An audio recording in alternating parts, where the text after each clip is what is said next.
This morning, the scripture I was led to choose is from Isaiah chapter 42, verses 1 to 4, mostly 1 to 3. And we can have it up there. It's on your newsletter, Isaiah 42. Look at your newsletter. And I trust every one of you, family, received the newsletter. Please take it home, share it with somebody else. And this year, if we are going to give a trophy to the person who brought the most amount of people, I think we are going to give it to Marina's mom. Every Sunday she brings a sister, she brings a nephew, she brings somebody new. Isn't that good? Yes, look at her at her age, what wonderful things she's doing. So get ready to receive a great crown from the Lord. So take your newsletter home and share it with somebody who doesn't know the Lord. So we see Isaiah 42 verses 1 to 3, and it reads like this: Behold, my servant. This is Isaiah the prophet, 700 years before Jesus was born, before the birth of Jesus. Here is the prophet. He can see 7 centuries ahead. He can see Jesus, and he sees the ministry of the Lord Jesus Christ, and he says, behold, this is how my servant is going to be. He is my elected one, and in whom my soul delights. I have put my spirit upon him. He will bring forth justice to the Gentiles. He will not cry, nor raise his voice, nor cause his voice to be heard in the street. A bruised reed he will not break, and smoking flax he will not quench. And that's how the prophet Isaiah saw the ministry of our Lord Jesus Christ 7.5 centuries, I think, later.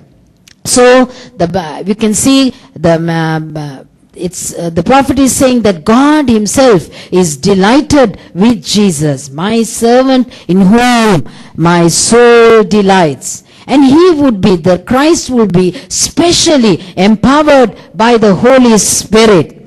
I have put my spirit upon him. The Holy Spirit of power rests upon the Christ. And Jesus' character of gentleness, encouragement, justice, and truth are also being unveiled at that point of time.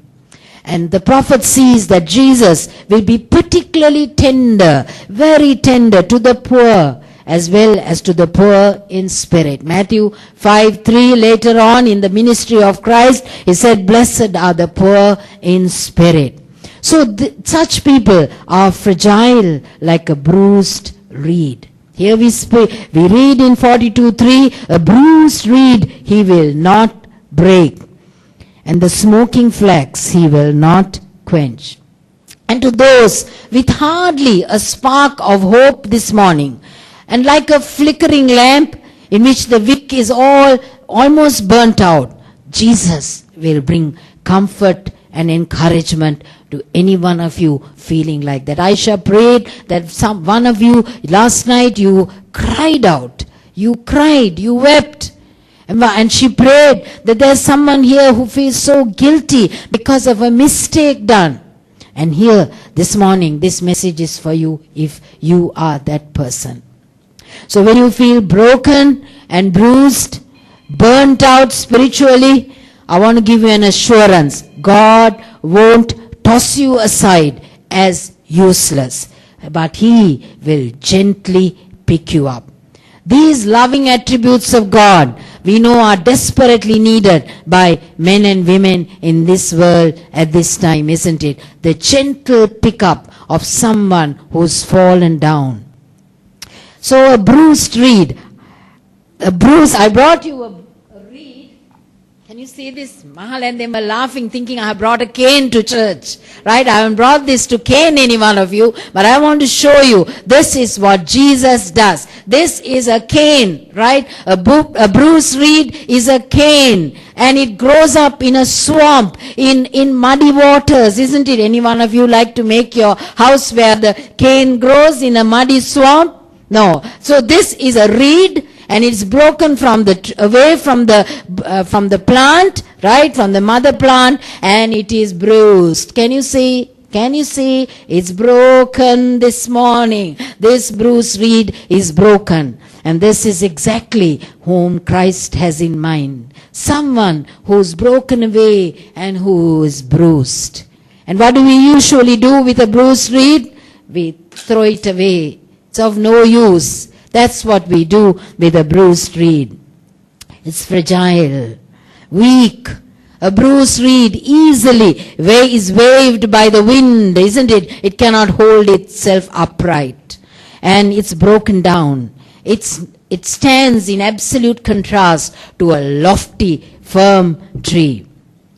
So religion, I want to tell you, my friends, teaches that God deals roughly with our weakness and failures. When we are like a bruised reed, when our life has failed or failing in some department of our life, religion says God will punish you. But I want to give you good news. Just the opposite is true.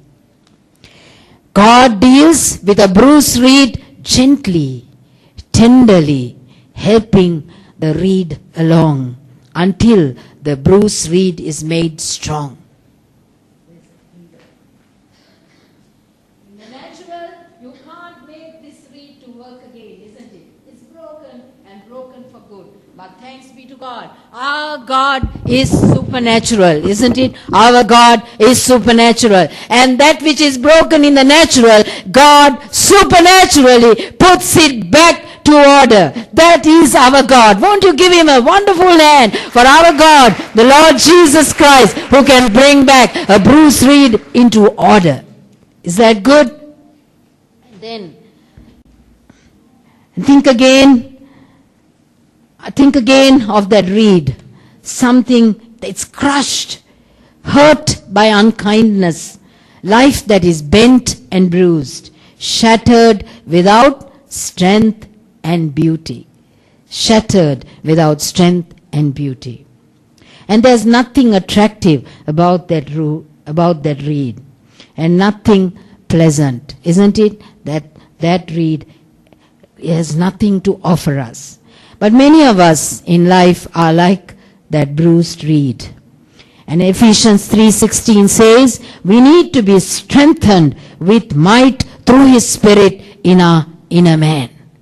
Right? We need to be strengthened in our inner man. If our inner man is not strengthened, we will be also like that reed in the insides. Outside, we may dress up, we may have the best outfit, right? We may be able to make ourselves look good on the outside, but on the inside, we are withering, shaking, shattered, and having no hope. Then some others here, the scripture refers, and smoking flax, Jesus will not quench. Some others are like the smoking flax. What is that? That flax that's dimming away, and there's no spark, only smoke. That can only burn bright when we are drenched in the oil of God's love with a continuous supply. Every one of us need that. We may have walked with God 10 years, 15 years, maybe longer, maybe not so long, but we all need a supply of the grace of God on a daily basis. Without the grace of God, where are we? I want to tell you, there's nothing good in me unless other than the grace of God. How about you this morning? How do you feel? Is the grace of God the thing that makes the difference in your life? And also the word says, a bruised reed he will not break. It also shows the tenderness of Christ to a weak and broken person. Very tenderly. And such a reed is actually not holy, is considered, religion will say, not holy enough for God. It's broken, it's useless. It has made so many mistakes. That life is gone. That's the way that life is. And recently I was praying for somebody whose life, if not for Jesus, is well gone beyond the limit. And as I was praying, I heard the voice of Jesus saying, woman, where are your accusers? Woman, where are your accusers? And I immediately picked up hope for that person I was praying for. That the power of accusation will not condemn that person to where in the natural they should go. Aren't we glad for Jesus? Aren't we glad for Christ who makes a difference in our life? So, for God, such a reed is of no use, and in the sight of men considered nothing. And even as they look at themselves, a broken reed looking at himself will say, I am unworthy, I am useless, I am dirty, I am ugly, I have made such a mistakes, I am of no use. And remember the prodigal son, those of you Christians who know the story, who walked out of his father's house, looking for better pastures, looking for better places, took everything that the father had accumulated for this son, and he walked out the door, and the father watched. And as time went, he went into the depths of despair. And as he returned, what did he say? He said, I am not worthy to be called your son. That's exactly how a bruised reed feels about themselves. A reed, make no mistakes, my brother and sister, we don't need to be ashamed. If we are in a reed-like situation this morning, it's weak in grace, weak in faith, and have but little hope. Wavering like the reed, tossed with every wind, shaken with the temptations of Satan. Are you that? Are you here this morning like someone who is being shaken? Shaken. It's shaken. You're trembling. You cannot stand straight because of the temptations that are coming at you. You can't break loose, you feel. The ways of the world, the addictions, the pornography that makes you unclean. But you don't like it, but you get dragged there. Alcohol, the power of all these things, friends that are drawing you away into a wasteful lifestyle. Are you shaking, unable to stand firm? Then there is hope for you. Some people are disturbed with doubt and fear, wondering, is this Jesus really true? Is he really able to see me through? Can he help me? Doubts and fears. Don't despair. If such thoughts have been going through you, don't despair. Are you physically feeble, ill? Have you a sense of guilt? Calamity is the other one. Calamity strikes and the bruised reed cannot stand upright. Like a sudden loss of a loved one, an accident. Has affliction come your way? Affliction through the oppressions of the devil. Have ghosts been troubling you? Last week we visited a home and they said there are ghosts in the backyard. And we were asked to please come and pray that the house will be redeemed from ghosts. That somebody was visiting them, and there was a maid servant in that house who had faith, who knew Jesus. And when the apparition came, she asked the apparition, what are you doing here? And then it went away. And then we were told it's not coming inside the house, but comes at the backyard and looks through the trellis.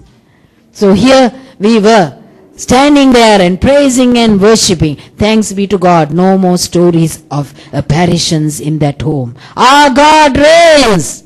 A simple prayer, a simple song is enough to drive away an apparition trying to say, hello, I want to come in. And you know, when apparitions come in, they don't come for good. They come to steal, kill and destroy. But Christ comes to give life and give it abundantly. That is our Jesus. Aren't we excited? I thought you always say, hooray, wonderful. I thought you'd be so excited.